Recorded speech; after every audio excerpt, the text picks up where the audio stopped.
पंतप्रधान आज तिथं येणार होते म्हणून घाई गडबडीत तो पुतळा निकृष्ट झालेला तो पुतळा तिथं उभा केला आणि कधी नव्हे घडली ही घटना 50-50, 60-60 वर्षाचे पुतळे आतापर्यंत साधित सगळे प्रत्येक ठिकाणी ग्रामीण भागातही छोटा मोठा पुतळा तिथेही अशी कधी घटना घडली नाही. कोट्यावधी रुपये खर्च करून आणि मोठा मोठा पंतप्रधानांच्या हस्ते ज्याचं उद्घाटन झालं, त्याचं अनावरण झालं. तो पुतळा परवा एक वादळात नाबूद झाला, सपाट झाला. हे आमच्या महाराष्ट्राच्या अस्मितेचा अपमान या सरकारनं केला.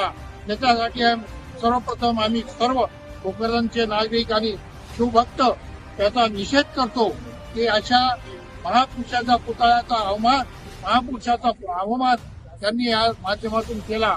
त्यांच्यावर सगळ्यावर तो पुतळा उभारणारे, त्यावर निगराणी करणारे अधिकारी त्यावर